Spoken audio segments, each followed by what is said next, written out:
오늘 하나님께서 우리에게 주시는 말씀은 디모데후서 3장 1절로 5절까지의 말씀입니다. 다 같이 그 자리에서 일어나셔서 하나님께서 우리에게 주시는 하나님 말씀 믿음으로 선포하고 아멘으로 받도록 하겠습니다. 시작. 너는 이것을 알라. 말세에 고통하는 때가 이르러 사람들이 자기를 사랑하며 돈을 사랑하며 자랑하며 교만하며 비방하며 부모를 거역하며 감사하지 아니하며 거룩하지 아니하며 무정하며 원통함을 풀지 아니하며 모함하며 절제하지 못하며 사나우며 선한 것을 좋아하지 아니하며 배신하며 조급하며 자만하며 쾌락을 사랑하기를 하나님 사랑하는 것보다 더하며 경건의 모양은 있으나 경건의 능력은 부인하니 이 같은 자들에게서 내가 돌아서라. 아멘. 자리에 앉으시겠습니다. 한 주도 평안하셨죠? 한 주도 승리하셨죠? 아멘. 우리 주변에 있는 분들 모두에게 이렇게 선포하며 인사합시다. 오직 예수.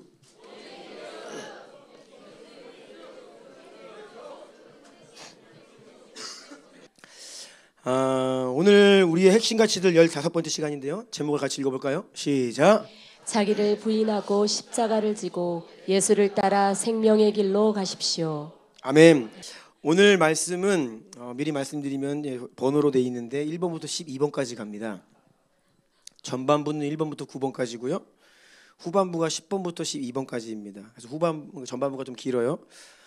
전반부는 지금이 마지막 때라는 것을 성경을 근거로 하여서 다시 한번 자세히 살펴드리려고 합니다. 후반부에서는요, 그 마지막 때의 모습, 특별히 그 마지막 때의 모습은 결국 자기 사랑이라고 하는 우상 숭배로 귀결된다.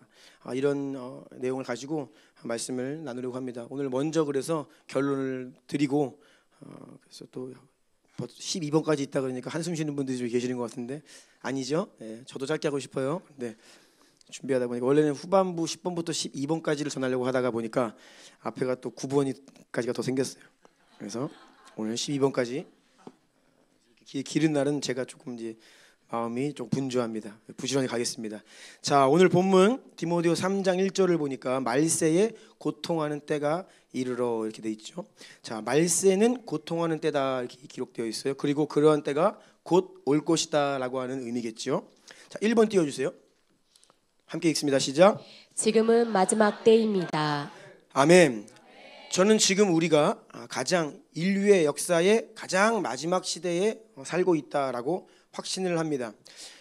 이것이 동의가 안 되시면 좀 우리 주나임에서 신앙생활이 조금 힘들어집니다. 왜냐하면 우리의 모든 이 초점이 지금이 마지막 때라고 하는 여기에 초점을 맞추고 있기 때문이에요. 마지막 중에서도 마지막이다. 마지막 중에 마지막이다라고 제가 계속 말씀을 드렸죠. 저는요, 저와 여러분 우리 여기 계신 여러분 모두가 옛 세대, 새 세대, 다음 세대 그거 아니에요. 다 우리 모두가 인류의 마지막 세대가 될 것이다라고 생각을 하고 있습니다. 물론 주님 오시기 전에 부름받을 분도 계시겠지만 전반적으로 우리가 다 마지막 세대다라고 믿고 있습니다. 이것은 어떠한 저의 개인적인 확신에 불과한 것이 아니라 저는 하나님 말씀을 근거로 하여서 제 생애에 내가 다시 오실 예수님을 만날 가능성이 매우 크다라고 확신하고 있습니다. 만약 여러분들 가운데 이러한 저의 생각에 너무나 그것은 극단적인 생각이 아닌가라는 그런 생각을 하고 계시는 분이 계시다면 그 말은 곧 이런 말이죠. 아유, 그렇게까지 마지막이라고 하기에는 조금 이른 것 같습니다. 그런 말이겠죠. 그거는 좀 극단적이다. 그걸 어떻게 압니까? 제가 볼 땐 좀 남은 것 같은데요. 이런 생각을 갖고 계신 분들은 저의 이러한 말에 잘 동의가 되지 않을 수 있어요. 만약 그러한 분이 계시다면 여러분들 그러한 여러분의 생각을 여러분의 그냥 개인의 소견이 아니라 성경 말씀을 근거로 말씀을 기준으로 하여서 확신을 해야 됩니다. 여러분이 그렇게 생각하는 이유가 성경에 있어야 돼요. 그냥 여러분의 느낌, 주관, 생각, 감정 이걸로 너무 극단적이야 라고 하면 안 된다는 것이죠. 모든 분별과 확신의 기준은 따라하십시오. 성경 말씀. 아멘. 오늘 말씀의 후반부에서 다루겠지만 오늘날 아주 심각한 문제 중에 한 가지는 각기 사람들마다 자기 소견에 옳은 것을 믿고 살아갑니다. 그냥 생각 수준이 아니라 그것을 거의 믿어요. 자기의 생각을 따라 살고 자기 감정이 존중받는 것, 나의 느낌을 존중받는 것을 넘어서서 내가 이렇게 느끼니까 그게 맞다, 나를 인정해달라를 넘어서 그것을 신뢰하고 절대화하고 그것을 믿고 살아버려요. 자기 감정을 믿으며 살아요. 내가 생각하는 세상이 진짜 세상이라고 믿고 살아요. 약간의 조심스러운 표현이긴 하지만 좀 셀프 가스라이팅 비슷한, 사실이 전혀 아니에요. 그럼에도 불구하고 계속 그렇게 자기가 그런 감정을 품고 살고 그런 생각을 이야기하고 그러다 보면 그게 사실인 것처럼 믿고 살아간다는 거예요. 오늘날 우리가 같은 대한민국 2025년을 살고 있지만 적지 않은 분들이 전혀 다른 세상에 살고 있는 분들이 계십니다. 저는 종종 전혀 대화가 안 되는 분들 만납니다. 대화가 전혀 안 돼요. 이게 뭐 말씀으로 해도 대화가 안 되고 뭐 상식으로 대화가 안 돼요. 전혀 다른 믿음을 가지고 살아가요.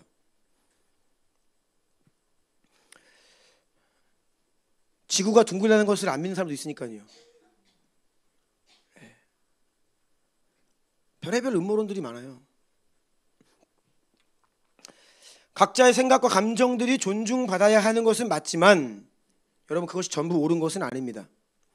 우리는 오직 하나님 말씀 앞에서 우리의 생각과 감정까지 잘 분별하여 버릴 것은 버리고, 따라하십시오. 버릴 것은 버리고, 취할 것은 취하고, 믿음은 견고히 하고.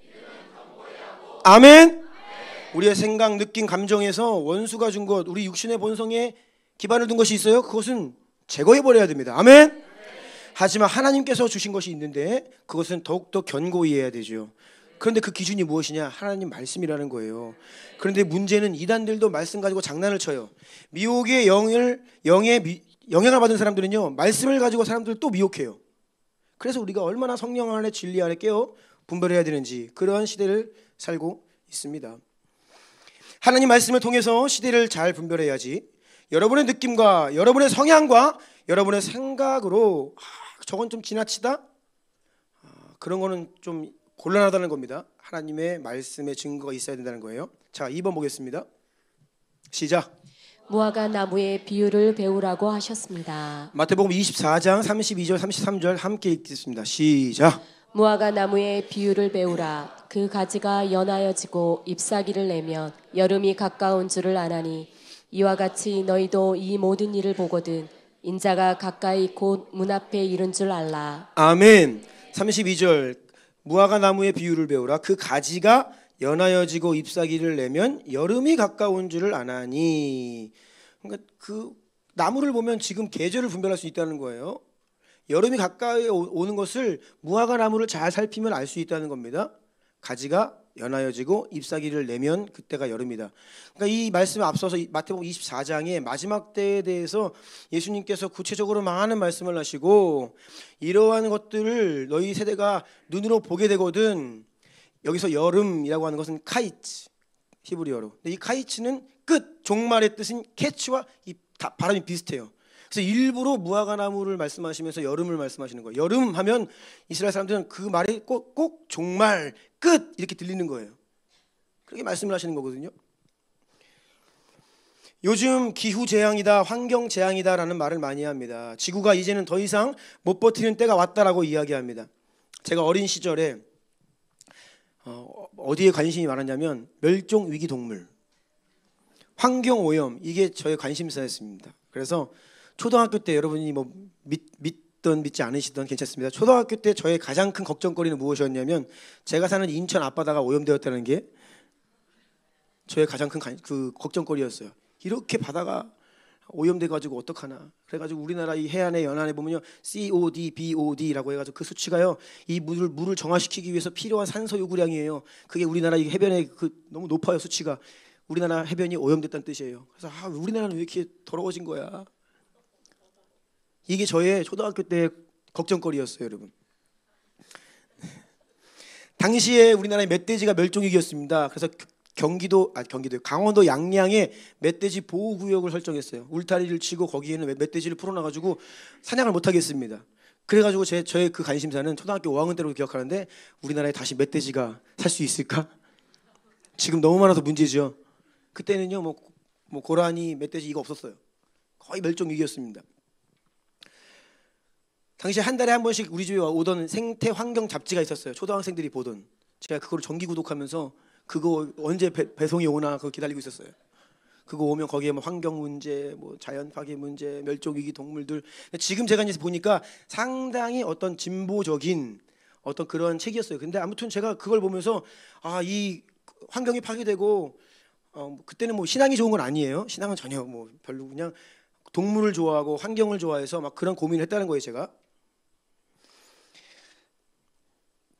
제가 만약에 예수님을 인격적으로 만나지 못했다면 저는 제가 유력한 그 직업 후보군이 두 가지가 있습니다. 동물 보호하는 동물원 사육사 아니면 환경 보호 운동 이쪽으로 제가 갔을 가능성이 크다. 제가 스스로 그렇게 생각을 하고 있어요.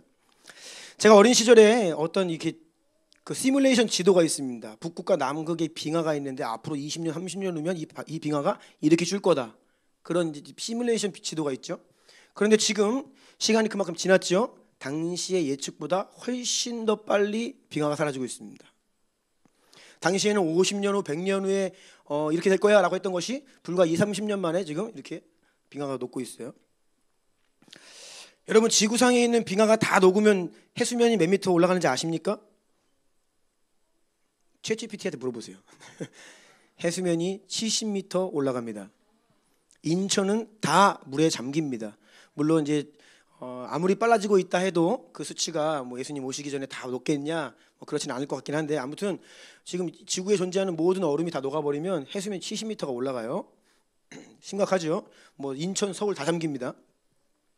지금 인도네시아의 자카르타라고 하는 이 수도는 인도네시아는 아예 수도를 옮겨버렸습니다. 자카르타가 3분의 1이 물에 잠겼어요. 그건 아십니까? 계속 침수되고 있고 해수면이 높아지고 있고. 사람들은 지금 지구의 유효기간이 얼마 남지 않았다라고 생각을 합니다. 그래서 일론 머스크가 이끄는 스페이스X는요, 화성 프로젝트를 가지고 있는데, 그것은 우주에 사람이 살만한 새로운 행성을 개척하려고 하는데, 특별히 화성에 100만 명 이상이 거주하는 자급자족 가능한 화성 도시를 건설하겠다. 이게 실제적인 지금 세계에서 제일 잘 나가는 기업이 꿈꾸는 프로젝트예요. 그러니까 계속 쏘는 거예요, 우주로. 재사용이 가능한 로켓, 이게 중요합니다. 한번 발사할 때 비용이 너무 많이 드니까 그것을 다시 회수해서 재사용을 하겠다. 천문학적인 금액을 낮추겠다는 거예요. 그래서 화성을 자유롭게 오고 가면서 사람을 실어 날르고 물자를 실어 날라서 그곳에 자급자족한, 그곳에도 농사도 짓고 물도 만들고 다 그냥 그곳에서 해결 가능한 100만 명 이상 사는 도시를 만들겠다. 이것이 지금 일론 머스크의 꿈입니다. 그런데 이 돈이 지금 여기 전 세계 돈들이 여기 많이 몰려 있죠. 사람들이 그것을 실현 가능하다라고 생각하고 꿈꾸고 있어요. 기후변화, 환경재앙, 핵전쟁, 소행성 충돌, 이런 것들이 지구 멸망 가능한 시나리오들입니다. 그것에 대비한 백업으로 이 플랜을 세우고 있는 거예요. 그런데 여러분, 지금 말씀드린 것처럼 기후, 환경재앙, 핵전쟁 이런 것들, 단지 이것이 이제 마태복음 24장에 기록되어 있는 마지막 때에 대한 징조와 굉장히 비슷한 측면이 있거든요. 단지 지금 우리가 여기저기에서 재난과 무슨 재앙과 전쟁 이런 소리가 들려온다고 해서 제가 마지막 때라고 이야기하는 것은 아닙니다. 그것도 한 가지 맥락 중에 한 가지이겠지만 결정적인 이유는 아닙니다. 자, 3번 보겠습니다. 같이 읽어볼까요? 시작. 성경을 보면 때가 차다라는 표현이 나옵니다. 차다라고 하는 것은요, 때가 차다, 이건 성령 충만하다, 성령으로 차다, 그런 말이에요. 에베소서 5장 18절에 술 취하지 말라, 이것은 방탕한 것이니 오직 성령으로 충만함을 받으라. 술 취하는 것도 정도가 있어요. 약간 취하고 중간 취하고 아주 죄송합니다, 가득 취하고. 네. 성령도 우리 가운데 내주하시는 게 있지만 그 성령님이 점점 더 우리 안에 차오르세요. 그래서 가득 충만하면 이게 차고로 넘쳐요. 그러면 생명이 막 흘러가는 겁니다. 아멘. 그러니까 예수님은 성령으로 충만하셔서 흘러 넘치니까 가는 데마다 생명이 막 흘러가는 거예요. 치유가 막 일어나는 거예요. 이거는 그 안에서 성령이 충만하신 거거든요. 술 취하지 말라, 성령으로 충만을 받으라. 술로 대표되어 있는 세상을 이야기합니다. 우리가 세상으로 무언가 우리 육신과 내면이 가득하면 가득할수록 성령님은 감소해요.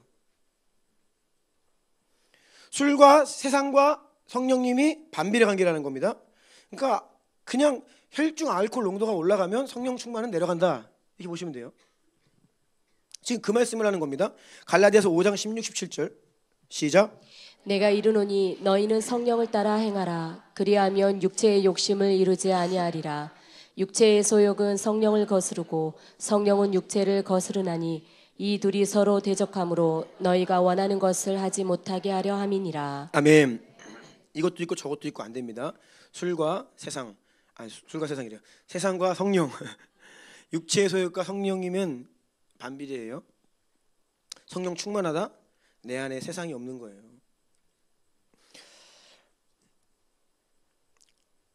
그래서 제사장들은요 포도주를 마시지 말라라고 율법에 규정합니다. 그리고 누구든지 회막에 들어갈 때에 술 먹고 들어가서 죽임을 당하지 말아라 그렇게 이야기를 합니다. 율법을 잘 찾아보면요.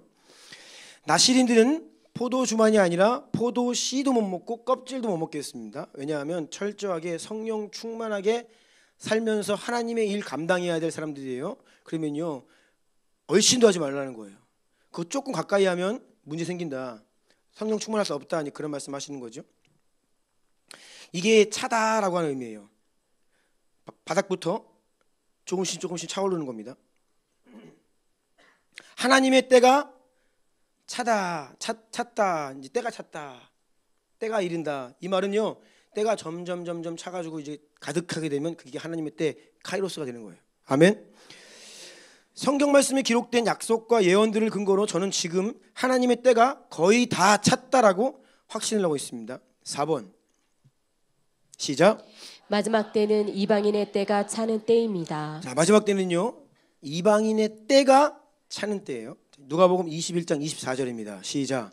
그들이 갈날에 죽임을 당하며 모든 이방에 사로잡혀 가겠고 예루살렘은 이방인의 때가 차기까지 이방인들에게 밟히리라. 아멘. 자, 유대인들이 복음을 거절했습니다. 그리고 예루살렘이 멸망을 당합니다. 그리고 이제는 복음이 이방인들에게 향하죠. 사도 바울도 어디를 가든지 먼저 회당을 갔어요. 유대인 디아스포라들한테 복음을 전합니다. 그런데 가는 곳마다 유대인들이 아주 악랄하게 복음을 저항하고 방해합니다. 그래서 어떻게 해요? 이제는 내가 이방인으로 간다. 너희에게 하나님이 기회를 주셨는데 너희가 이 복음을 거절하고 예수를 거절하고 잡아 죽인 것도 모자라서 너희가 예수를 거절하니 이제 내가 이방인으로 간다라고 하면서 이방인의 때는 바로 그래서 유대인들이 예수님을 거절함으로 인하여서 이방인들에게 문이 열렸어요. 이방인의 때라고 하는 것은 이방인들이 주님께로 돌아오는 이방인들이 구원받는 때라고 할 수 있습니다. 그 이방인의 때가 차기까지 예루살렘이 이방인들에게 짓밟힌다라고 기록되어 있죠. AD 70년에 예루살렘이 디도 장군이 이끄는 로마 군대에 의해서 완전히 멸망을 당합니다. 그 이후로 계속해서 예루살렘은 이방인들에게 지배를 당하죠. 하지만 지난 1948년입니다. 이스라엘이 다시 세워졌습니다. 그리고 1967년에 6.1 전쟁을 통해서 예루살렘을 이스라엘이 다시 찾아왔어요. 물론 그 가운데 아직 다 찾아온 것은 아닙니다. 중심 지역이 그 성전이 있어야 될 것에 모스크가 서 있죠. 그래서 그들은 지금도 통곡의 벽에서 눈물을 흘리고 있어요. 언제 저 모스크 무너지고 성전 쓸까? 이게 유대인들의 탄식이죠. 지금 예루살렘이 회복되기 시작했다는 거예요.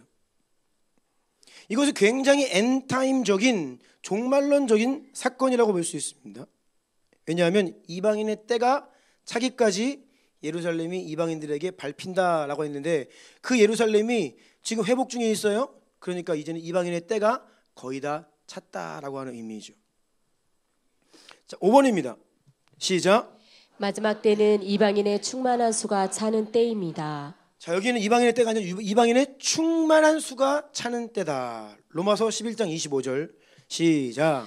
형제들아 너희가 스스로 지혜 있다 하면서 이 신비를 너희가 모르기를 내가 원하지 아니하노니 이 신비는 이방인의 충만한 수가 들어오기까지 이스라엘에 더러는 우둔하게 된 것이라. 아멘. 자, 그래서 여기서 말하는 이방인의 충만한 수가 이게 무슨 의미냐면 하나님께서 구원하기로 작정하신 이방인들의 숫자를 이야기합니다.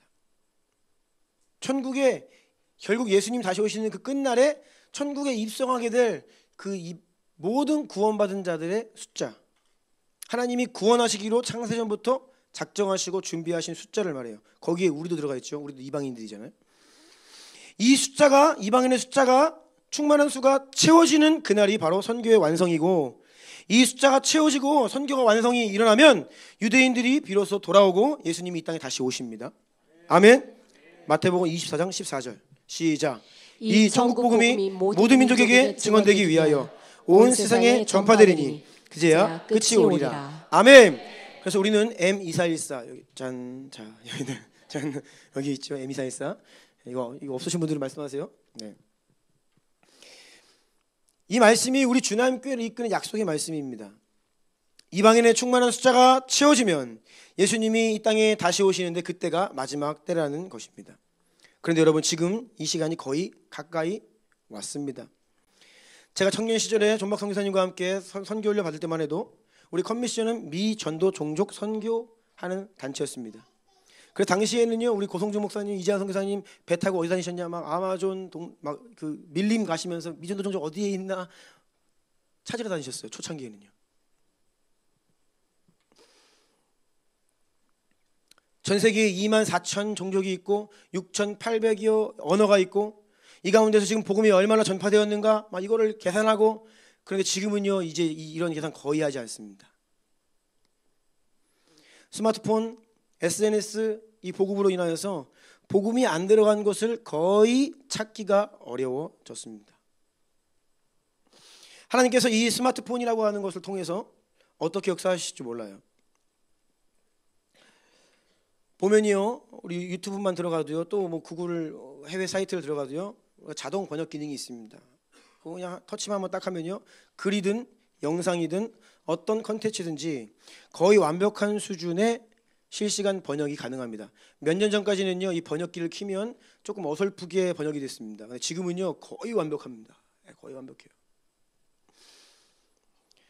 전 세계 어디서든지요, 누군가가 지금 우리 주나님교회 유튜브 들어와 가지고요, 제 설교 딱 플레이 시키고 거기 설정 가가지고 번역에 자기 언어 딱 클릭만 몇 번만 이렇게 터치하면요, 그냥 제 이 설교가요 그냥 그들의 언어로 완벽하게 번역이 돼가지고 자막으로 나옵니다.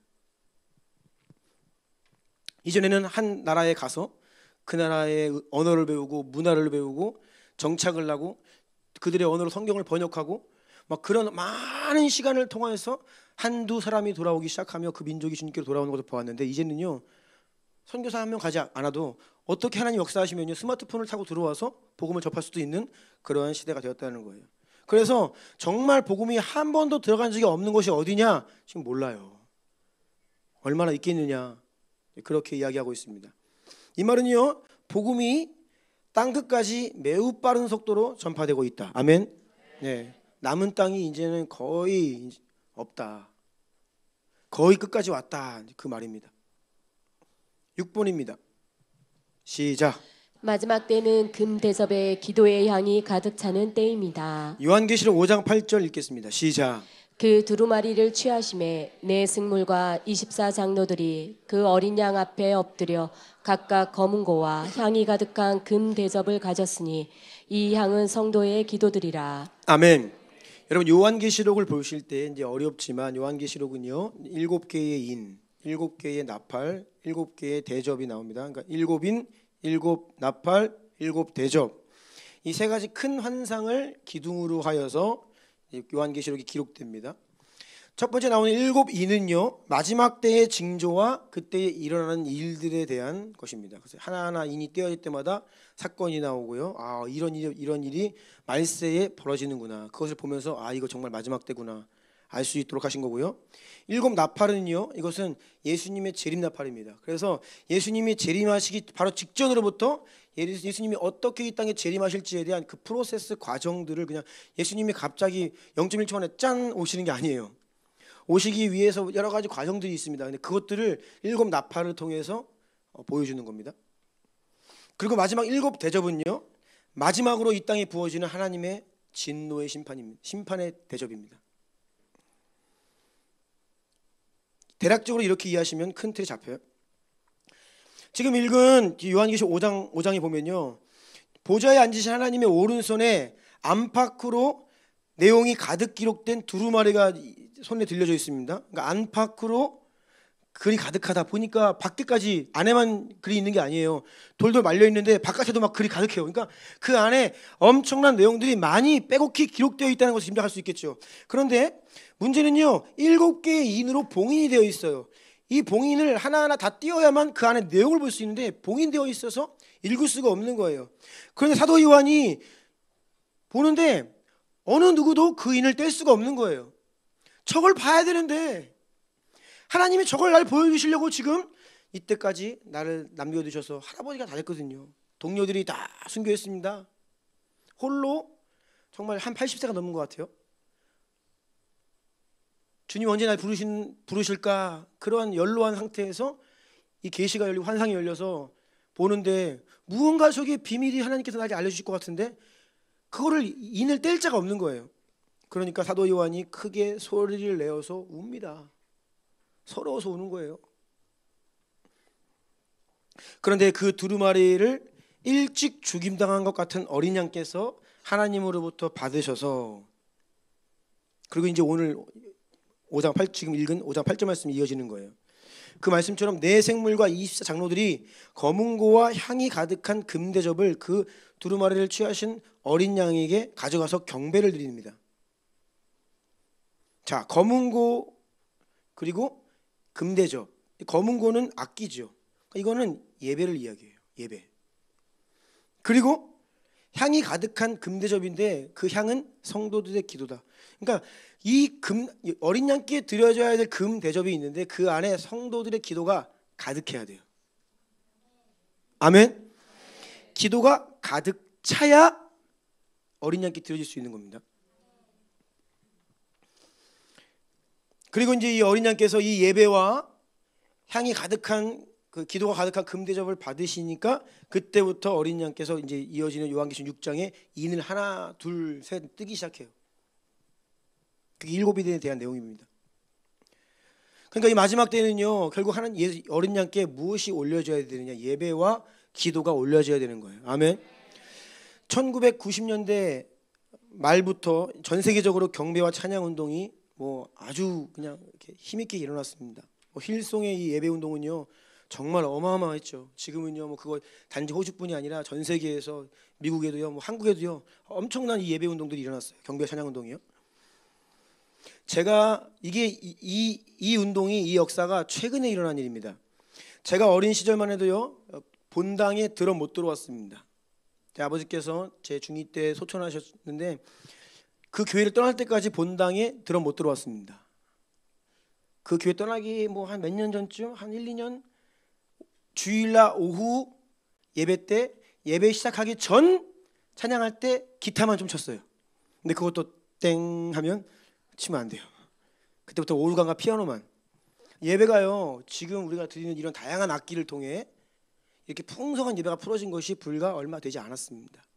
그런데 이제는요 전에는요 유명한 예배팀들만 그렇게 예배를 이렇게 잘했는데 지금은요 교회마다 예배자들이, 뮤지션들이 다 일어나서 이제는 교회마다 이런 예배가 얼마나 풀어지고 있는지 몰라요. 주님께, 예수님께 올려줘야 될 검은고가 지금 준비되고 있는 겁니다. 아멘. 그리고 2000년대에 들어서 전 세계적으로 이 기도 운동이 힘있게 일어났습니다. 전 세계 주요 도시 가운데 24시간 기도의 집이 없는 곳이 지금은 거의 없습니다. 그런데 이게 불과 지난 20년, 10년 사이에 벌어진 일이에요. 지난주 민총 목사님께서 말씀을 전하실 때에 기도는 어떻게 해요? 반드시 쌓인다.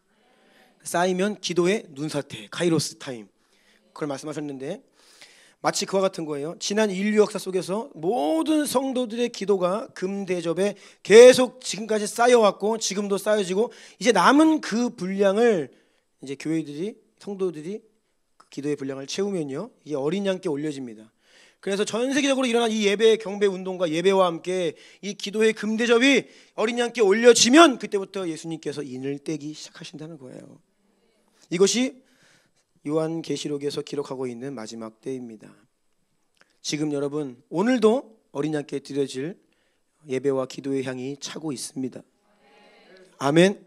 네. 7번 시작. 마지막 때는 순교자의 수가 차는 때입니다. 요한계시록 6장 9절부터 11절까지 함께 읽습니다. 시작. 다섯째 인을 떼실 때에 내가 보니 하나님의 말씀과 그들이 가진 증거로 말미암아 죽임을 당한 영혼들이 제단 아래에 있어 큰 소리로 불러 이르되 거룩하고 참되신 대주제여 땅에 거하는 자들을 심판하여 우리 피를 갚아주지 아니하시기를 어느 때까지 하시려 하나이까 하니 각각 그들에게 흰 두루마기를 주시며 아직 잠시 동안 쉬되 그들의 동무 종들과 형제들도 자기처럼 죽임을 당하여 그 수가 차기까지 하라 하시더라. 아멘. 순교자들이 하나님의 제단 아래에서 큰 소리로 외칩니다. 하나님, 땅에 거하는 자들을 언제 심판하실 겁니까? 이 심판의 때는 마지막 때를 말하지요. 그러니까 다시 말씀드립니다. 7 대접이 이 땅에 부어지는 하나님의 마지막 심판이에요. 예수님이 다시 오실 때에 심판주로 오신다고. 이 땅을 심판하기 위해 오세요. 언제 땅에 거하는 자들을 언제 심판해 주실 겁니까? 라고 하니까 예수님께서 뭐라고 대답하시냐면 11절 다시 보시면 그 수가 차기까지. 너희들처럼 죽임을 당하여 그 수가 차기까지. 순교자의 수가 차야 한다라는 말씀이에요. 순교자의 수가 차야 된다. 지금 이게 계속 무언가 때가 찬다. 이방인의 때가 찬다. 이방인의 충만한 숫자가 찬다. 기도의 분량이 찬다. 계속 찬다고 말씀드리잖아요. 이것이 마지막 때로 향할수록 이 가속도를 더해가면서 이제 막판 스퍼트 보시면 돼요. 이제 결승선이 이제 막 이렇게 돌다가요.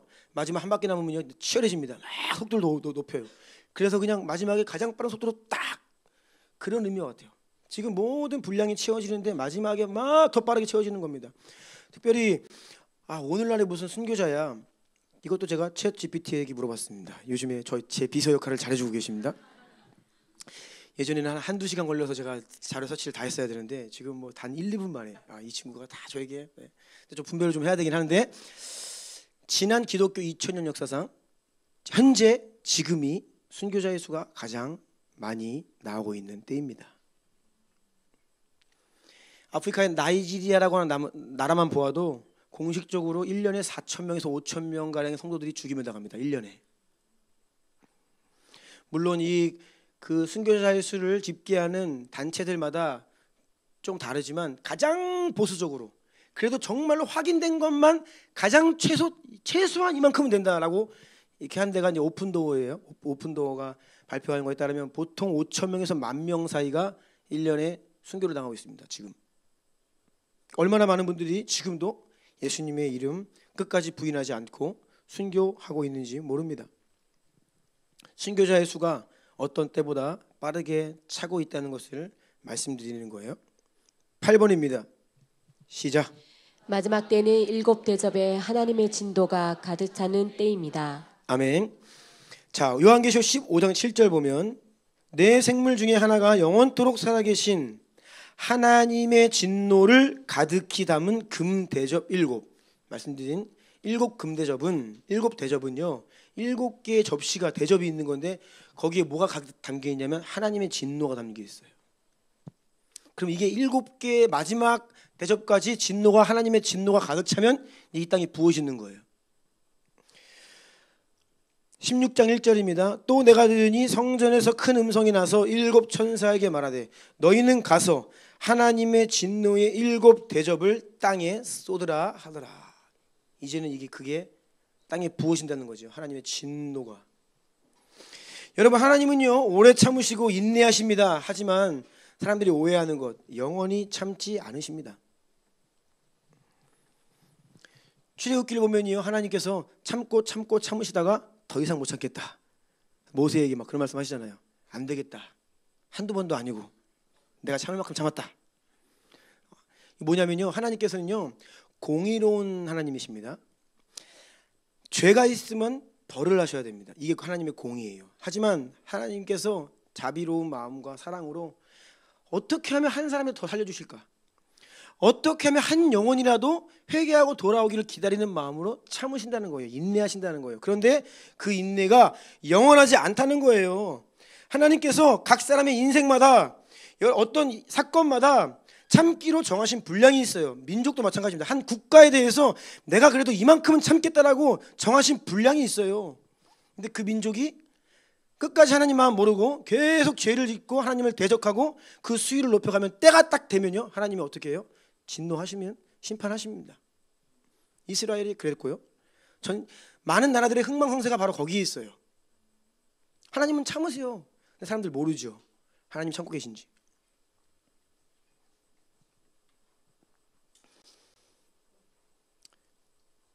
제가 신대원에서도요, 같은 방을 썼던 친한 형님 목사님이 당시에 저한테 그러시더라고요. 몸이 많이 아프신 형님이었어요. 근데 원래 그러진 않았대요. 근데 어느 날 그렇게 말씀하시더라고요. 하나님이 부르셨는데 계속 불순종하다가 결국 하나님이 치셨다. 그래서 자기가 항복하고 신학교 왔다고 그러더라고요. 그래도 이 멸망의 길로 가는 거 안 되니까 그냥 육신을 쳐서라도 돌아오게 하는 거예요. 회개하게 하시는 거예요. 창세기 6장 5절 보면 여호와께서 사람의 죄악이 세상에 가득함과 그의 마음으로 생각하는 모든 계획이 항상 악할 뿐임을 보시고, 노아의 홍수 심판 때에도 하나님이 참고 참으시지만 당시에 세상의 죄악이 너무 가득했기 때문에 하나님이 정하신 그 진노의 대접에 찬 거예요. 그러면 하나님이 심판하십니다.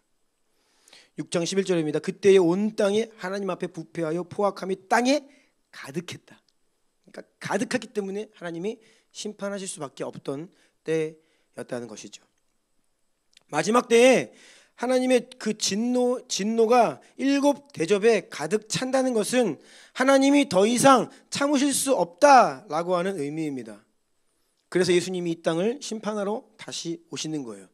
예수님이 다시 오시는 이유가 몇 가지 있습니다. 그 중에 한 가지가 이 땅을 심판하러 오십니다.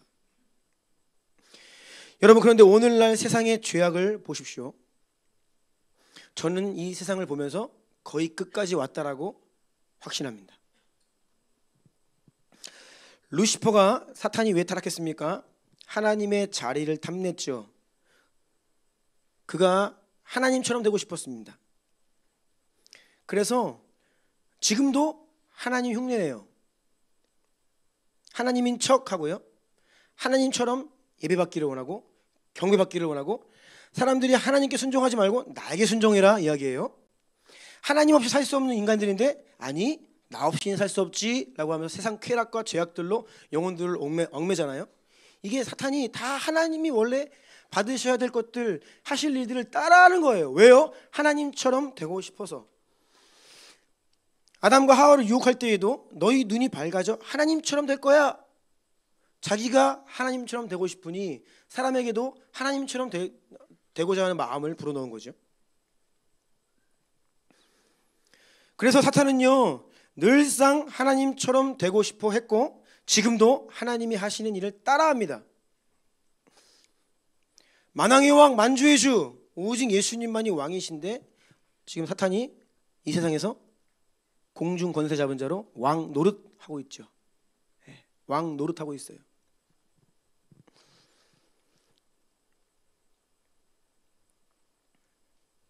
특별히 요한계시록을 보면요, 사탄이 하나님을 많이 따라합니다. 이것은 사탄의 욕망이죠. 제가 몇 차례 말씀드린 기억이 있는데 삼위일체 하나님을 패러디합니다. 그래서 계시록에 나오는 용, 짐승, 거짓 선지자가 이 성부, 성자, 성령 하나님의 패러디입니다. 그래서 이 용, 짐승, 거짓 선지자가 딱 하나가 돼가지고 마지막 때 막 사람들을 유혹하고 멸망의 길로 이끌어요. 그리고 용과 그 짐승, 이 짐승은요, 예수님의 죽음과 부활도 따라하고 싶어합니다. 요한계시록 13장 3절 시작. 그의 머리 하나가 상하여 죽게 된 것 같.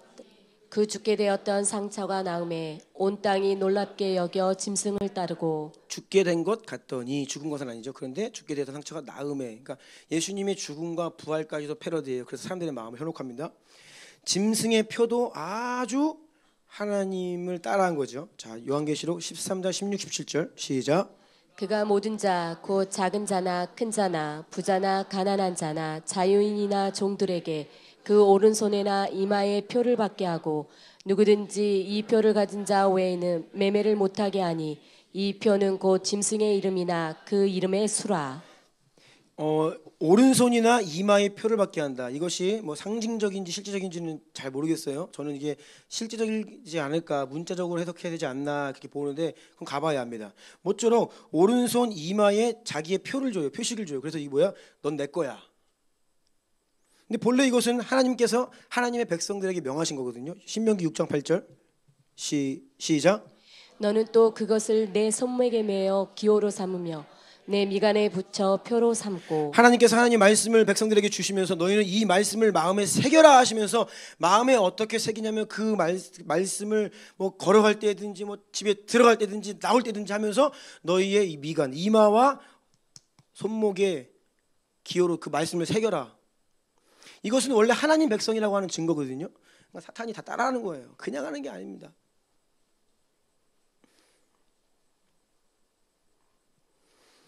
그런데 이 마지막에 가장 이 사탄이 하나님처럼 되고 싶어서 그 선을 넘는 절정이 무엇이냐면 그것은 하나님의 창조를 따라하고 싶어요. 요한복음 13장 15 요한계시록 13장 15절 시작. 그가 권세를 받아 그 짐승의 우상에게 생기를 주어 그 짐승의 우상으로 말하게 하고 또 짐승의 우상에게 경배하지 아니하는 자는 몇이든지 다 죽이게 하더라.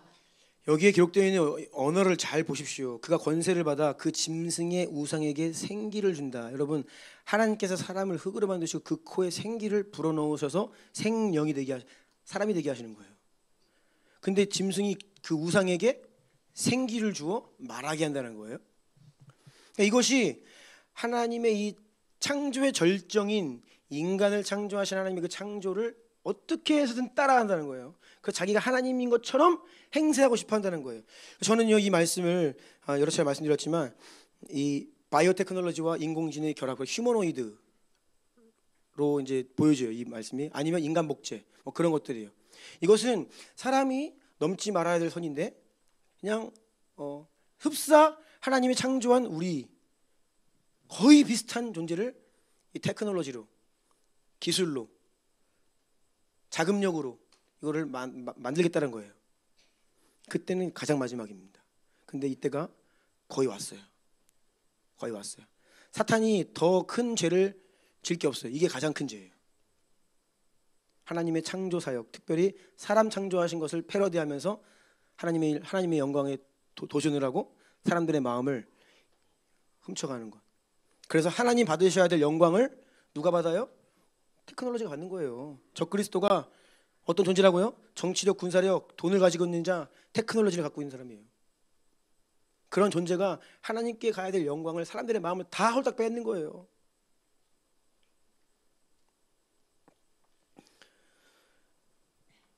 그래서 저는 이렇게 봅니다. 하나님께서 더 이상 참으실 수 없는 때가 거의 왔다. 진노의 7대접, 마지막 7대접의 남은 분량이 지금 차고 있다. 이것이 곧 채워지면요, 그때는 정말 마지막 때예요. 진노가 이 땅에 부어지는 때가 됩니다. 인류에 왜 수많은 언어가 생겼습니까? 사람들이 합심해서 하나님을 대적했거든요. 사람들이 한 마음, 언어가 하나니까 마음도 하나예요. 그런데 타락해가지고 하나님을 대적하는데 한 마음이 되는 거예요. 그래서 하나님께서 징계하신 거잖아요. 언어를 흩으셨어요. 그래서 힘 빼신 거예요. 안 되겠다. 얘들 마음을 나눠야겠다.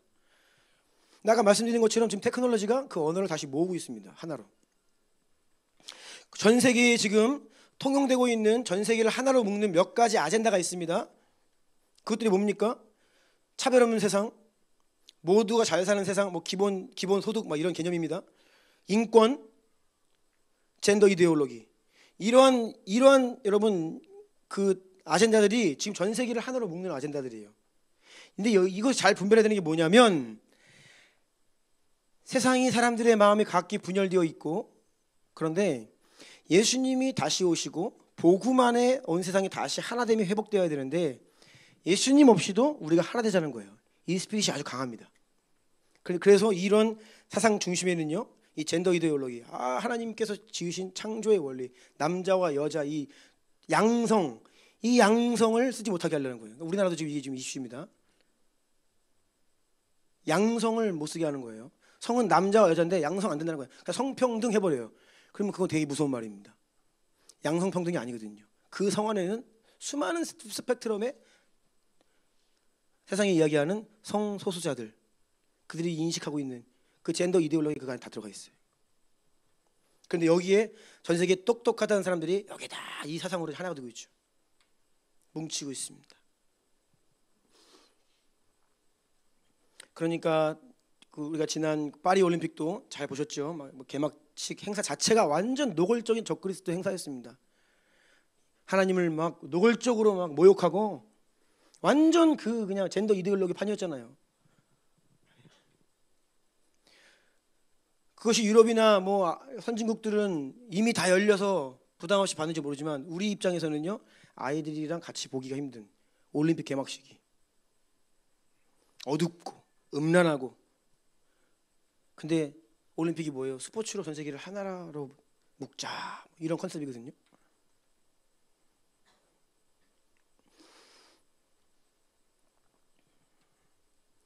유토피아, 사람들이 꿈을 꿉니다.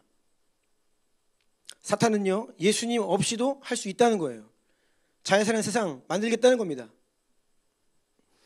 인류가 직면한 모든 문제는 결국 궁극적으로는요, 예수님이 이 땅에 오셔야만 해결됩니다. 여러분, 이 긴장을 꼭 기억하십시오. 우리가 불의에 맞서 싸울 수 있고 정의를 외칠 수 있습니다. 하지만 결국은요, 예수님 다시 오셔야 해결됩니다. 따라서 교회는 예수님 다시 오시는 것이 유일한 해결이라는 명확한 방향성을 가지고 어떻게 하면 예수님이 이 땅에 다시 오실 수 있는지에 대한 목표를 가지고 뭐예요? 선교 완성. 아멘. 그 마라나타를 외치는 거예요. 다른 방법이 없습니다.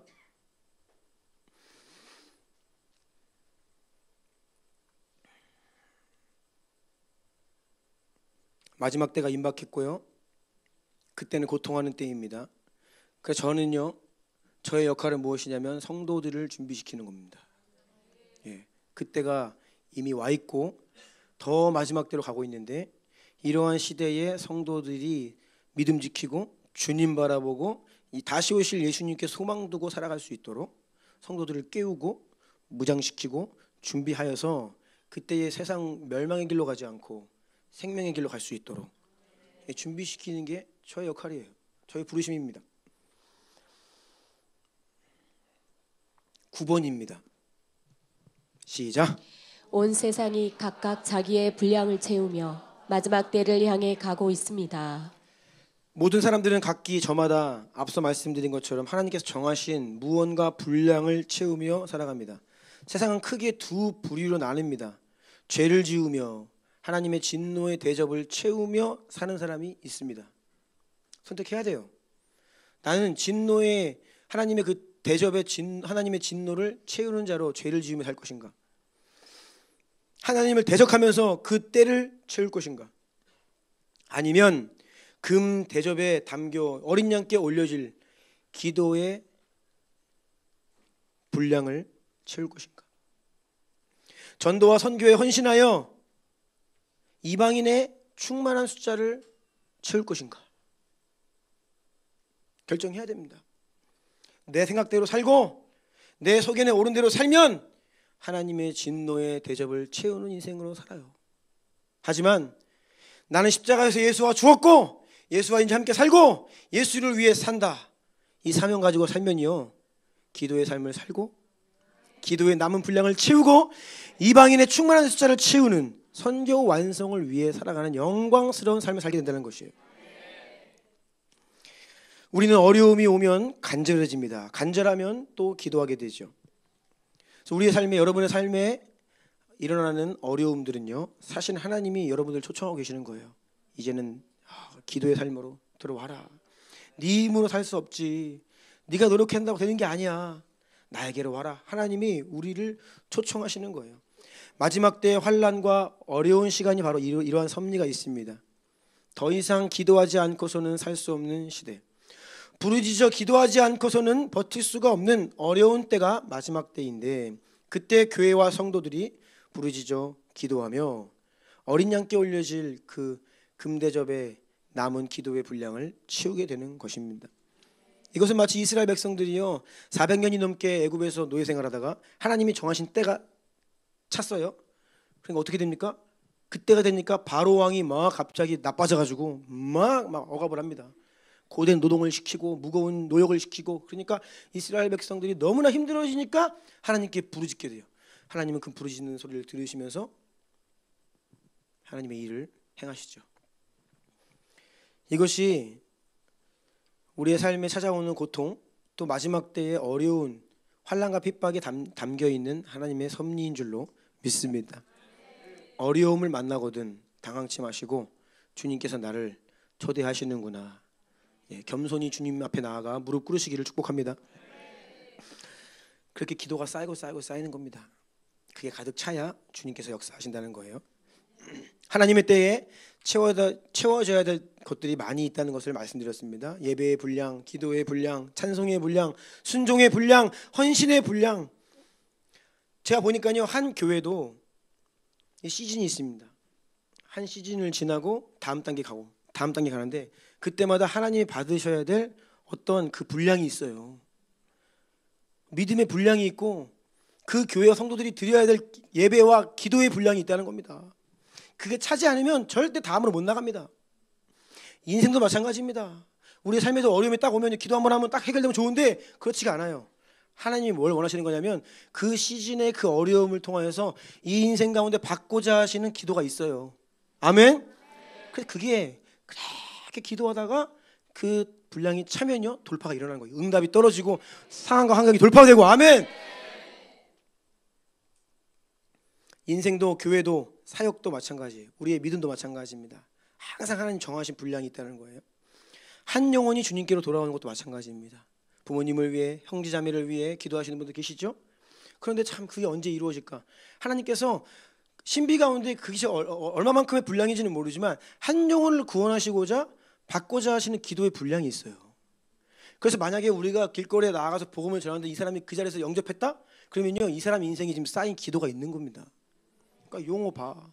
부모님이 기도해 오셨잖아 지금까지. 좀 이상하다 했어 갑자기 딱 오는 게. 이상하게 막 그냥 어떤 친구들은 그냥 한 방에 오는 거예요. 복음 듣고. 그럼 보면 뭐예요? 뒤에서 눈물로 기도하는 어머니가 계시는 거예요. 이 아들 언제 예수님께 돌아올까? 눈물을 흘려 기도하시는데 그 어머니의 기도가 찬 거예요. 그러니까 제가 또 그런 기도 하잖아요. 하나님 길거리에서 기도가 가득 찬 영혼들 만나게 해주십시오. 네. 기도가 쌓여야 열매가 있다는 겁니다. 질병의 치유도 마찬가지입니다. 하나님이 그 아픔을 통하여 받고자 하시는 영광이 있고 기도가 있고 그 질병을 연약함을 통하여 공동체 안에 행하실 일이 있어요. 우리가 정민 집사님 한 사람의 아픔을 통해서 공동체 안에 어떤 은혜가 있습니까? 서로가 하나가 되고 말과 혀로만 했던 것이 아니라 행함과 진실함을 하게 되고 정말 주님을 향한 우리의 믿음이 사랑이 진실하였나 나의 모습을 돌아보고 회개하고 기도하고 그러니까 하나님이 그 모든 것들을 받고자 한 지체의 연약함을 사용하시는 거예요. 치유가 일어나기 위해서는요 주님께서 받고자 하신 기도의 분량이 차야 됩니다. 그래서 우리는요 매일매일 그 기도의 분량을 믿음으로 채우고 있는 줄로 믿습니다. 그래서 이제 전반부는 끝났고요. 이제 하반부를 간략하게 하겠습니다. 자, 본문 말씀 다시 한번 갈게요. 디모데후서 3장 1절입니다. 시작. 너는 이것을 알라. 말세에 고통하는 때가 이르러. 네, 말세에 고통하는 때가 이르러. 자, 10번. 그래서 마지막 때는 고통하는 때입니다. 자, 다시 3장 1절 띄워주시면요. 말세에 고통하는 때가 말세는 고통하는 때라는 거예요. 여기서 고통하는 이라고 하는 단어는요. 신약 성경에 딱 두 번 기록됩니다. 여기 디모데후서 말씀과 마태복음 8장 28절인데 한번 띄워주시겠어요? 여기에서 이 거라사 광인 군대에 귀신 들린 자를 표현할 때 여기 보면요. 또 예수께서 건너편 가다라 지방에 가심에 귀신 들린 자 둘이 무덤에 나와서 예수를 만나니 그들은 몹시 사나워 할 때 여기 사납다라고 할 때 이게 고통하는 이라고 하는 의미예요. 무슨 의미냐? 위험하다, 아주 거칠다, 위협적이다, 폭력적이다, 다루기가 어렵다, 통제 불가능하다. 이게 고통하는 때의 고통의 의미입니다. 영적으로, 도덕적으로, 사회적으로, 정신적으로, 신앙적으로 아주 위험하고 거칠고 폭력적이고 무엇보다 통제 불가능, 컨트롤이 어려운 시대가 된다. 이제 그거예요. 제가 그래서 이 시대를 보면서 정말 그렇다는 겁니다. 이게 컨트롤이 안 되는 거예요. 아이들 손에 들려진 이 스마트폰 하나 컨트롤이 안 되는 거예요. 지금 성령의 열매 마지막이 절제거든요. 셀프 컨트롤이에요. 성령님이 역사하시면 그 열매가 컨트롤할 수 있다는 거거든요. 그런데 이 오늘날의 세대 특징은요, 컨트롤 못하는 게 너무 많아. 막 게임 중독, 막 음란 중독, 영상 중독, 스마트폰 중독, 뭐 온갖 중독이에요. 중독이 뭐예요? 컨트롤 안 된다는 거거든요. 통제 불가능한 상태가 되어버렸다는 거예요. 분노 조절이 안 돼요. 막 감정 조절이 안 됩니다. 이게 오늘날의 성도들도 겪고 있는 어려움들이에요. 이게 이 시대의 영입니다. 안 되는 거예요. 내 마음 하나 내가 어떻게 안 되는 거예요, 이게. 그래서 완전히 거기에 매몰되어 빠져서 살거나 아니면 그걸 좀 이겨내 보려고 병원도 가고 약도 먹고 해요.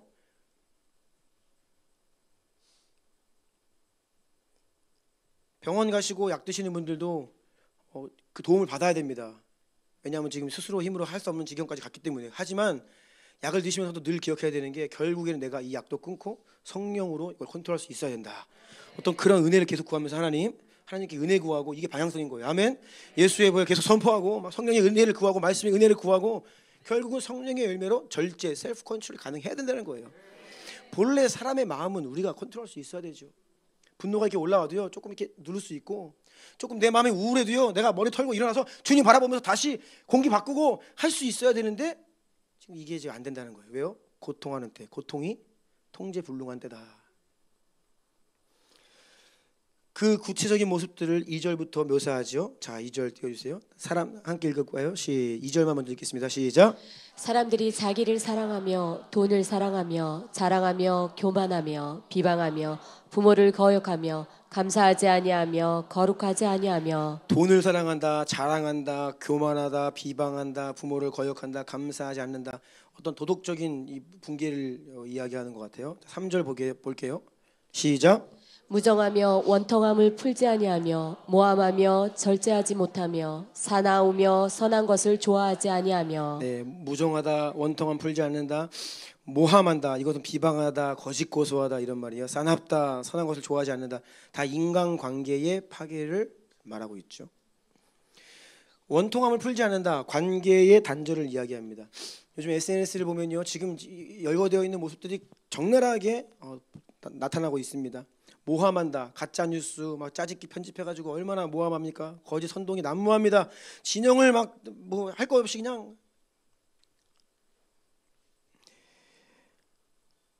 제가 알기로 원래 과거에 선동은 좌파들이 하는 거였습니다. 지금은요, 우파들도 선동합니다. 그리고 제가 알던 상식에서는요, 좌파는 분열해서 망하고 우파는 부패해서 망한다. 원래 통상적으로 그렇게 얘기했어요. 근데 이제는 그게 뭐 선이 없어요. 네. 우파도 분열하고 좌파도 부패하고요. 얼마나 거짓 선동이 난무하는지 모릅니다. 사납다, 이 진영 논리를 한번 들어가면요, 상대편에 있는 사람은 인간 취급 안 합니다. 와, 얼마나 그 입에 담을 수 없는 그 말들로 사납게 서로를 비난하고. 폭력적이고. 또 이 세상 보면요, 사람들이 어디에 관심을 갖냐면 어떤 누군가의 치부, 뭐 사생활 뭐가 드러나면요, 거기에 막 다 달려 들어가지고 비방하고 비난하고.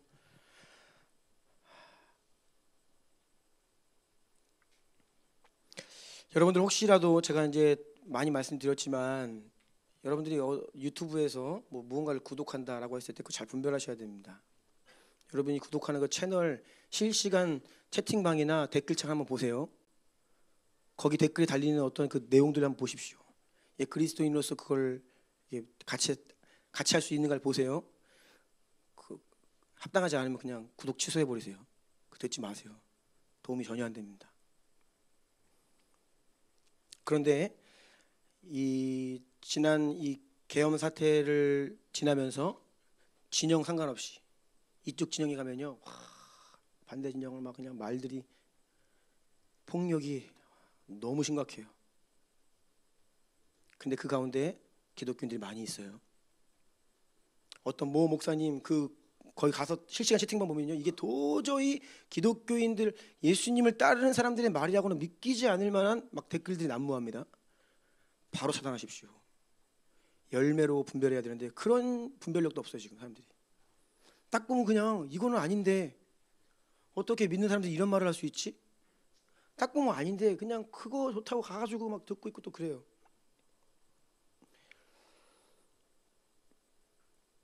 (4절) 시작. 배신하며 조급하며 자만하며 쾌락을 사랑하기를 하나님 사랑하는 것보다 더하며. (5절) 시작. 경건의 모양은 있으나 경건의 능력은 부인하니 이 같은 자들에게서 내가 돌아서라. 아멘. 다 말씀드릴 수는 없고 모쪼록 이런 말세에 고통하는 때를 설명하는데 다시 이제 2절 가면요, 뭐가 제일 먼저 나오냐면 사람들이 자기를 사랑한다라고 되어 있죠. 그러니까 여러분, 자기 사랑이 첫 번째인데요, 모든 우상, 모든 죄는 결국 자기 사랑의 다른 모습일 뿐입니다. 왜 돈이 가장 강력하냐? 돈이 자기 사랑을 성취하는 수단이기 때문이에요. 가장 좋은 수단이에요. 결국은요, 하나님 사랑이냐 자기 사랑이냐, 이 둘의 싸움입니다. 나를 위해 살 거냐 하나님을 위해 살 거냐, 이 싸움입니다. 하나님이 주신 좋은 것들도, 하나님의 영광을 위해 주신 좋은 것들도 나를 위해 목적을 삼는 것이 우상이다라고 하였죠. 자, 11번 거의 다 왔어요. 시작. 마지막 때의 가장 큰 우상은 자기 사랑과 자기 연민입니다. 자기 사랑이 특별히 어떤 모습으로 나타나느냐면 한번 따라해 보세요. 자기 연민. 여러분, 이 자기 연민 심각합니다. 저도 예외 아니고요, 여러분 모두 예외 아닙니다. 우리 모두가 이 자기 연민의 예외가 아니에요. 자기 사랑은요, 자기 연민, 자기 변명, 자기 변호, 자기 자랑, 이런 것들이 원수의 불화살에 우리가 딱 맞으면 나타나는 현상들이에요. 자기를 연민한다, 자기를 변호한다, 자기를 변명한다. 자, 보세요. 자기를 연민하고 자기를 변호하고 자기를 변명하려면 다른 사람 비난해야 됩니다. 그래야 이게 돼요. 원망하고 불평하고 그래야 내가 맞게 되고 제가 틀린 게 돼요. 우리가 신앙생활을 하다가도요, 뭐 이런저런 잘잘못을 뭐 따지기는 어렵지만 시험에 들면 꼭 나타나는 특징이 뭔지 아세요? 사람을 비난합니다. 누군가를 비난해요. 반드시 비난합니다. 시험에 들면. 그리고 교회를 비난합니다. 비난해요. 왜요? 비난해야 그게 자기 연민이 내가 정당화되거든요. 여러분, 원망과 불평, 자기 연민, 자기 변호, 할 말이 많죠. 나는 억울하다는 거예요. 나는 피해를 받다는 거예요. 상처를 받다는 거예요. 이게 얼마나 지독한 자기 연민인지 누가복음 13장 28절 읽어볼까요? 시작. 너희가 아브라함과 이삭과 야곱과 모든 선지자는 하나님 나라에 있고 오직 너희는 밖에 쫓겨난 것을 볼 때에 거기서 슬피 울며 이를 갈리라. 제가 이 성경을 이번에 읽다가 새삼 충격을 받은 부분이에요. 뭐냐면 사람들이 지옥에까지 가서도 슬피 울며 이를 갈아요. 여러분, 이를 간다는 게 뭔지 아세요? 억울하다는 겁니다. 내가 왜 여기 왔냐는 거예요. 나는 잘못한 게 없다는 겁니다. 이를 간다는 게 억울하다는 뜻이에요. 지옥에서도 자기 연민을 합니다. 제가 이거 보고 충격받았어요. 다시요. 나는 억울하다. 내가 왜 여기 와 있어? 내가 피해자인데. 나도 그럴 수밖에 없었는데. 내가 상처받았는데. 여러분, 근데 이런 말들은요, 천국에 없죠. 그럼 우리가 이 땅에 살면서요, 끊어버려야 됩니다. 지금 당장. 아멘. 잘못을 따지기 이전에 자기 연민은요, 우리가 자기를 부인하고 끊어버려야 될 것들입니다. 저는요, 상처를 받았다라고 하는 말 성경적으로 잘 진단해서 가려서 해야 될 필요가 있다. 왜냐하면 이 시대가 이 자기 연민이 너무 세게 역사하기 때문이에요. 여러분, 상처를 받았다는 말, 이것을 잘 들여다보면요, 나에게 상처를 준 너는 죄인이야. 너 틀렸어. 너 나빠. 그리고 상처를 받은 나는 약자야. 내가 맞아. 내가 피해자야. 내가 의로워. 이 시대적인 프레임이 있어요. 오늘날의 이 조류 중에 강력한 게 뭐라고 했습니까? 압박을 하는 자는 나쁜 사람, 압박을 당하는 약자는 의인. 여러분, 약자가 있습니다. 여러 가지 이유로 약자가 고통을 당할 수 있습니다. 해결돼야 되고 그 이야기를 들어주고 정의를 행해야 됩니다. 맞아요. 그런데 성경은요, 약자가 의인이라고 얘기하진 않아요. 근데 이 시대는 약자, 피해를 보면 그 사람을 의인화시킵니다. 그래서 상처받았다는 말 안에 우리가 이러한 인식들이 포함되어 있어요. 상처를 주는 것도 죄입니다. 그런데 여러분, 성도들이 상처를 받는 이유가 무엇이냐면, 따라해 보시겠어요? 믿음이 없기 때문에. 수많은 원수의 불화살이 사람들의 말을 통해, 상황을 통해 계속 여러분에게 날라 들어옵니다. 수시로 날라옵니다. 막 날라와요. 막 여기저기서. 그래서 주님은 우리가 믿음의 방패를 들어 원수의 불화살을 막아야 된다, 소멸해야 한다라고 말씀하시는 거예요. 그리고 그럴 수 있도록 우리가 받아야 될 그 원수의 불화살을 대신 맞아주셨어요. 우리가 받아야 될 상처를 대신 받으셨다는 거예요.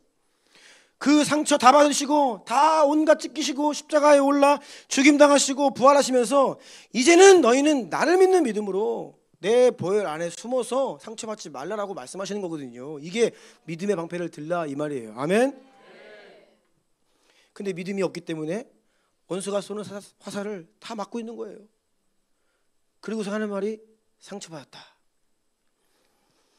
여러분, 그래서 이 상처받았다는 말 굉장히 우리는 신중해야 됩니다. 상처받을 수 있죠. 그런데 그거는 그러면 빨리 인식했으면 뭐 해야 됩니까? 십자가로 나가야 돼요. 예수님, 제가 믿음의 방패를 들지 못했습니다. 때로는 아무것도 아닌 사람 말에 제가 또 상처받고, 나를 이렇게 연약한 사람으로 만드신 것이 아닌데, 나 상처받지 말라고 예수님 나를 대신에 십자가에 죽으셨는데 제가 왜 또 상처받을까요? 주님 용서해 주세요 라고 하면서 믿음의 방패를 다시 들어야 돼요. 아멘. 그 불화살을 뽑아버리고 예수의 보혈로 씻어버리고 회개하고 돌이켜야 됩니다. 아멘. 그래서 1차 상처를 준 사람 회개해야 되죠. 제가 회개해야 됩니다, 여러분. 네. 저는 제가 인생을 뭐 짧게 살았지만 저에게 상처를 준 사람보다 나 때문에 상처받은 사람도 많더라고요. 저는 모르겠습니다. 제가 무의식 중에 그런 말씀을 한 적이 있는지 모르는데, 저는 제가 인식하는 내가 상처받았다? 저는 그런 말 안 하고 살았습니다. 저는 지금도요, 누군가가 나에게 상처 줬어? 그 사람이 나 그게 상처야? 저는 그런 인식하지 않아요. 하나님이 주신 은혜 중에 하나인데요, 그냥 그랬지 뭐, 그때 좀 힘들었지, 그때 어려웠지, 근데 다 가고 새롭게 되었는데 털어버리면 되지, 뭐 상처 받았네, 어떠네 그런 얘기 안 한다는 거예요. 그런데 저 때문에 상처받았다는 분들도 계시더라고요. 네. 1차 제가 문제죠. 나의 말이 문제고 나의 태도가 문제고, 내가 아직 성화가 덜 된 이 육신이 문제죠. 1차 저가 문제입니다. 그런데 혹여 그런 누군가의 말 때문에 상처를 받으셨다? 여러분 의인 아니에요. 상처를 받으신 분들 잘 정신 차리셔야 됩니다. 여러분도 죄인입니다. 성경은 다 죄인이라고 이야기해요. 상처를 준 자도 받은 자도 회개해야 될 죄인들인 줄로 믿습니다. 제가 보니까 지금 모 방송사에서 제목이 이래요. 이혼 숙녀 캠프. 이게 제 설교를 듣는데 뜨더라고요, 옆에. 이게 왜 뜨는지 몰라. 아무튼 누군가가 열심히 구독하시나 봐요. 떠서 봤어. 무슨 내용인가 봤더니 내용이 제가 정말 좀 충격받았습니다. 정말 가관도 아니더라고요. 어떻게 방송에서 사람들이 얼굴을 다 공개하고 이런 얘기들을 하면서 싸울 수 있는지 제가 정말로 이해되지도 않고, 이 시대가 이렇게 악해졌구나.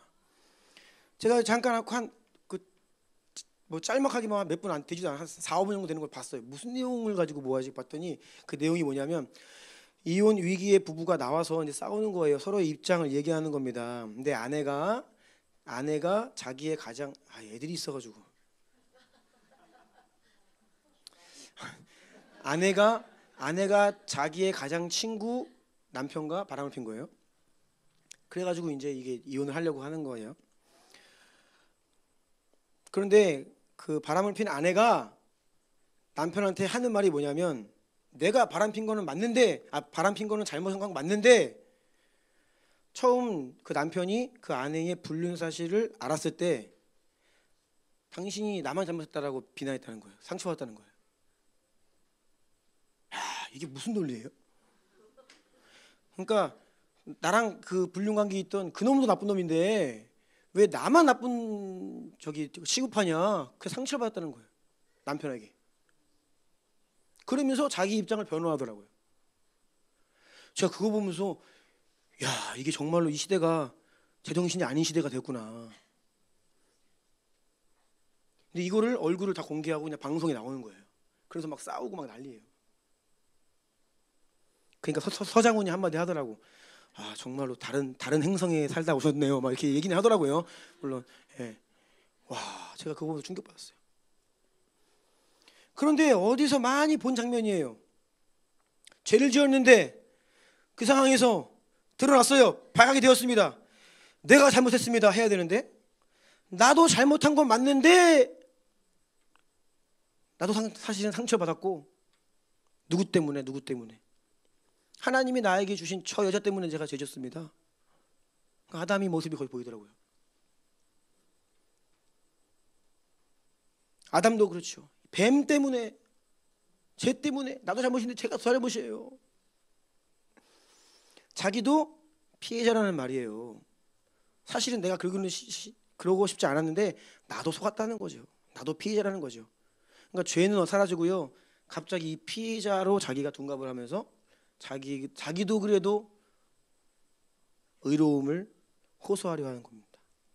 근데 이러한 메커니즘이 오늘날 강하다는 거예요. 자기 연민이 상처를 받았다는 말 중에. 다시 말씀드립니다. 우리가 상처를 받았다는 말 할 때 상처를 받은 나는 약자고 피해자고 의인이다. 상처를 나에게 준 너는 강자고 가해자고 죄인이다. 이런 프레임이 들어있어요. 그래서 오늘 설교 시간에 자꾸 챗GPT 얘기를 해서 죄송한데, 지난 월요일 날 목사님들과 우리 민청 목사님이 같이 이제 시간을 보내면서 이 민청 목사님이 두 가지의 강의를 해주셨는데, 그 중에 민청 목사님이 본인이 챗GPT에 물어봤대요. 그래서 그걸 이제 답을 주시는데, 제가 그 답이 너무나 신기해서 저도 물어봤어요. 챗GPT에게 뭐라고 물어봤냐면, 챗GPT, 당신이 만약 사탄이라면 오늘날 다음 세대들을 어떻게 미혹하여 그들 스스로가 그것을 인식하지 못하게 하면서 멸망의 길로 이끌 수 있는지 전략을 이야기해줘. 제가 구체적으로 질문을 했죠. 근데 첫 번째 전략이 뭔지 아세요? 죄를 감정으로 포장한다. 와, 제가 놀랐습니다. 죄를 감정으로 포장하는 거예요. 죄인데 나도 피해자라고 하는, 나도 상처받았어라고 하는 이 감정으로 포장을 하면서 죄를 약화시키고, 나도 피해자야 그러면서 나 억울해, 나만 잘못한 게 아니잖아, 사실 내 잘못이 아니야, 나는 그렇게 컸어, 부모님이 날 그렇게 만들었어, 제가 나한테 그렇게 했어, 이 세상이 불의해서 나를 이렇게 만든 거야, 그래서 내가 그럴 수밖에 없던 거야 라고, 이렇게 죄는 분명히 있는데 거기에 온갖 자기 변명과 자기 연면의 감정으로 포장을 하면요, 죄는 사라지고요, 그 죄가 다른 사람과 이 사회의 악으로, 죄로 둔갑을 해버리죠.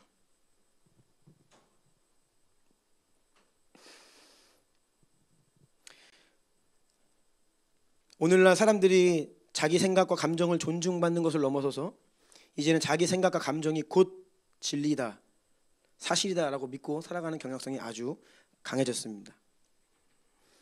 예전에는요, 사실이 있고 해석이 있고 감정이 따라왔어요. 지금 반대라고 해요. 감정이 먼저 있고 그걸 가지고 세상을 해석하고 그걸 기준으로 이게 진짜라고 이야기한다는 거예요. 이게 세상이 짜놓은 프레임 전략도 여기 비슷합니다. 처음부터 딱 프레임 짜가지고 그걸 가지고 사람들에게 일단 분노를 일으키는 거예요. 그 다음에 세상을 그러한 왜곡된 틀로 보기 위해서 있는 것과는 다른 세계로 인식하게 만드는 거죠. 그런데 이 중심에 이 자기 연민이 있다는 거예요. 자기 사랑의 자기 연민. 우리가 대화를 하는데 내가 이 사람이 무슨 말을 해가지고 내가 모욕감을 느꼈어. 그러면 끝나는 거예요. 이제 뭐예요? 이 사람이 무슨 말을 했던지 객관적으로 이게 그런 말이 아니었어도 내가 모욕감을 느끼면 이 사람 모욕한 거야. 날. 그런 시대가 되었다니까요. 내가 수치심을 느꼈으니까 네가 잘못한 거야 되는 거예요. 그렇게. 전도가 그렇거든요. 왜 전도가 불법화되냐면 앞으로 사람들이 듣고 싶지 않은 말을 들으면서 내가 영적인 학대를 받았다, 감정적인 학대를 받았다라고 이제 호소를 해요. 그러면 전도가 나쁜 짓이 되는 거예요. 왜? 이 사람이 지금 듣기 싫은 예수님 안 믿으면 지옥 간다라고 지금 불쾌감을 느꼈다는 거예요. 그럼 우리 전도가 불법이 되는 거예요. 나쁜 짓이 되는 겁니다. 이게 이제 오늘날의 사람들이 지금 살아가는 이 방식들이에요. 그렇기 때문에 교회 안에서 우리가 진리의 말씀을 붙들고 살아가는 그리스도인들은요, 상처받았다는 말 저는 굉장히 조심해서 해야 된다고 생각해요. 물론 상처받으신 분들 계시면요, 조용히 또 오세요. 네. 주님의 사랑으로 또 함께 기도하고 위로하고 해야 되지만 우리가 조심해야 된다는 거예요. 그것은요, 원수의 불화살에 내 마음이 다 맞았다라고 하는 증거예요. 십자가로 나아가야 되는 줄로 믿습니다. 말씀을 마무리해야 될 것 같죠? 못다한 말씀은 오후 훈련 때 하겠습니다. 예배팀 나와주세요. 그리고 마지막 12번 쭉 넘어가서 띄워주세요. 네. 자, 같이 읽겠습니다. 시작. 자기를 부인하고 십자가를 지는 생명의 길로 가야 합니다. 아멘. 마가복음 8장 말씀 좀 띄워주세요. 제가 읽어드립니다. 잘 한번 보세요. 무리와 제자들을 불러 이르시되 누구든지 나를 따라오려거든 자기를 부인하고 자기 십자가를 지고 나를 따를 것이니라. 누구든지 자기 목숨을 구원하고자 하면 잃을 것이요 누구든지 나와 복음을 위하여 자기 목숨을 잃으면 구원하리라. 사람이 만일 온 천하를 얻고도 자기 목숨을 잃으면 무엇이 유익하리요? 사람이 무엇을 주고 자기 목숨과 바꾸겠느냐. 아멘.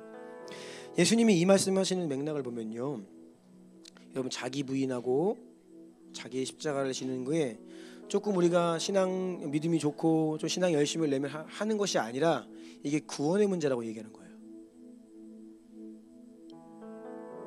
우리가 자기를 부인하지 않고 살면요, 그게 곧 멸망의 길이라는 거예요. 우리가 자기를 연민하며 사는 것은요, 그게 곧 생명과는 반대의 길이라고 말씀하시는 거예요. 사람이 무엇을 주고 자기 목숨과 바꾸겠느냐. 목숨이 제일 중요한 거 아니냐. 영원한 생명이 가장 중요한 거 아니냐. 그러니 자기를 부인하고 자기 십자가를 지고 나를 따르라. 예수님 그렇게 말씀하시는 거예요. 아멘. 한번 눈을 감아볼까요? 세상이 고통하는 때입니다. 힘든 시간입니다. 내 마음 다루기가 어려운 때예요. 너도 나도 너무나 많은 사람들이 자기 연민, 자기 변호,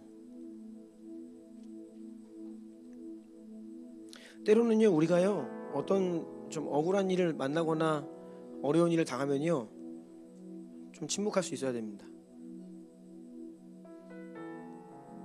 그런데 막 오해받으면 못 참고 막 그거 사람들한테 얘기해야 되고 막 그러잖아요. 그게 다 자기 연민이에요. 자기 변호하는 거고 어떻게 해서든지 내가 맞다고 제가 틀린 거라고 이야기하고 싶은 거거든요. 우리의 마음에 이런 어려움들이 올라올 때 우리가 무엇을 해야 되냐면 믿음의 방패를 들어야 됩니다. 지금 여러분 원수의 불화살이 전방위적으로 날아오고 있습니다. 여기저기에서 날아오고 있어요. 평화의 때가 아닙니다. 마지막 때 말세 고통하는 때입니다. 폭력적이고 위협적이고 정말로 쉽지 않은 시대에 살고 있어요. 그럼 어떻게 해야 됩니까? 순간순간 매일매일 깨어 예수의 이름으로 믿음의 방패를 들어야 합니다.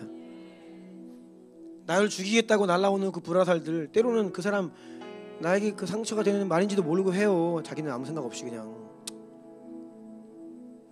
근데 왜 우리가 거기에 그냥 상처를 받냐고요.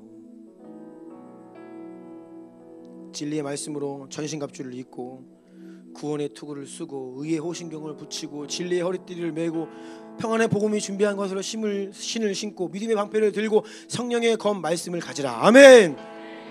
그리고 모든 기도를 해라.